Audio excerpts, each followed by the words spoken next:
인간의 목숨은 생각보다 쉽게 꺼진다. 파리 목숨처럼 허무한 것이 바로 우리의 인생. 그러나 이 죽음 문턱에서 기어이 되돌아오는 사람들이 있는데, 이 영상은 당신 곁에 누군가를 죽음에서 건져낼 기적의 영상이 될지도 모른다.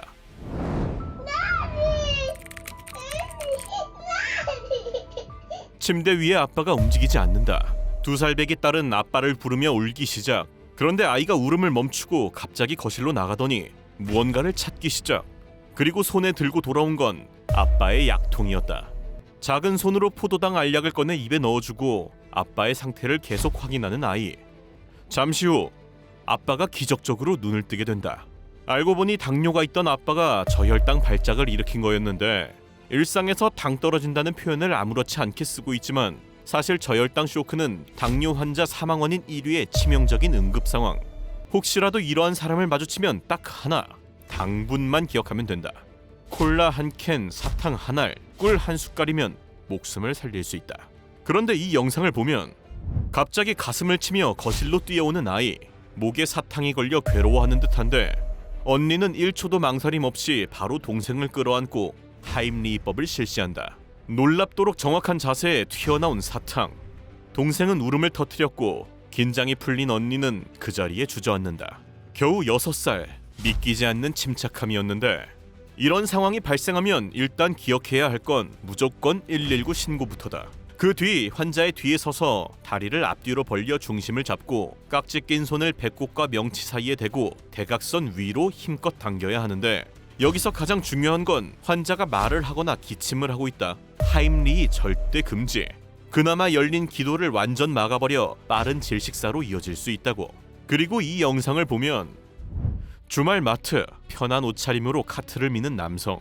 갑자기 멈춰서더니 그대로 뒤로 넘어가 버린다. 얼굴이 빨개지고 온몸은 떨리기 시작.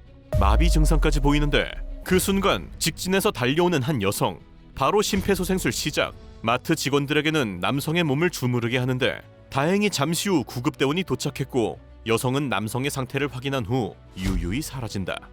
요단강 건널 뻔한 남자를 살려낸 이 여자의 정체는 바로 간호사.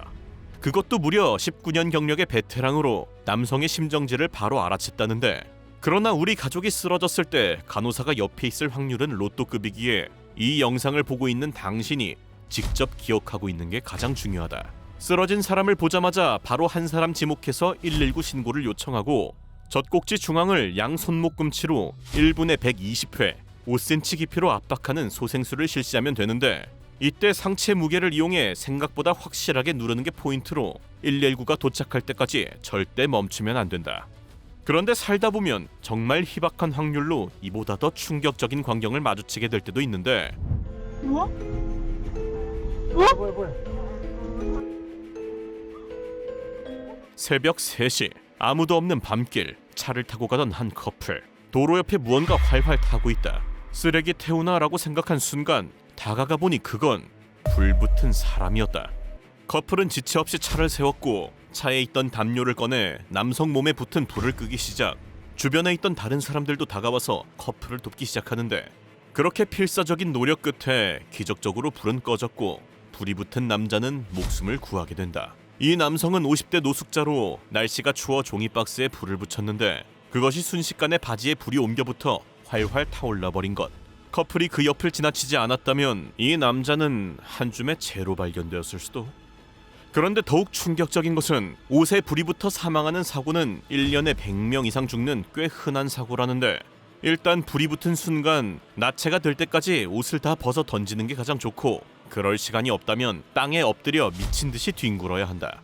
그리고 소화기가 있다고 해도 사람한테는 함부로 쓰면 안 되는 게, 소화기 성분인 탄산나트륨과 인산암모늄은 적은 양으로도 기도를 막아 호흡기 장애를 일으킬 수 있기에 반드시 최후의 수단으로 사용해야 한다. 그런데 만약 불의 스케일이 정말 심각한 수준이라면 어떨까? 불붙은 아파트. 12층에서 시작된 불은 순식간에 번져 4명이 숨지고 7명이 다친다. 이때 한 여성이 창밖에 매달려 구조를 요청하는데, 안돼. 조금 이따 기다려. 건너편 동 주민들이 소리를 지르며 여성을 붙잡아둔다. 그러나 검은 연기는 점점 더 거세게 뿜어져 나오고 이젠 더 이상 버틸 수 없는 상황. 그 순간 사다리차가 등장했고 여성은 안전판을 타고 내려와 무사히 구조됐는데 결혼을 눈앞에 둔 예비 신부였다. 놀라운 건 이 사다리차 119가 아니었다. 한 29세 청년이 119보다 먼저 업무용 사다리차를 끌고 와 사람을 구해낸 것이라는데, 만약 진짜로 내가 사는 아파트에 불이 난다, 진짜 1초 차이로 탈출에 실패할 수도 있기에 중요 소지품 따위 챙길 생각 말고 발견 즉시 계단으로 튀어야 한다. 그런데 만약 이미 문 밖에 불길이 강하다, 이때는 어쩔 수 없이 무조건 존버 모드다. 수건을 물에 적셔서 문틈을 틀어막고 발코니나 창가로 가 최대한 버티며 구조 요청을 보내야 한다고. 그리고 이 영상을 보면 설산에서 백컨트리 스키를 즐기는 남성, 두껍게 쌓인 눈, 좁은 나무 사이를 지나는 순간 오른쪽에 무언가 스치는데, Oh shit. You alright?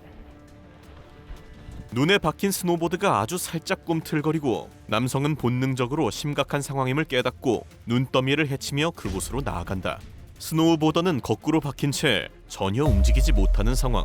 눈을 한참 파내니 사람의 형체가 드러나고 손이 움직인다. 드디어 헬멧이 나타나고 파래진 입술이 보이는데 남자는 가방에서 삽을 꺼내들어 눈을 계속 파냈고, Alright, how you doing? You good? I'm good. Okay, good. 스노우보더는 무사히 구조됐다.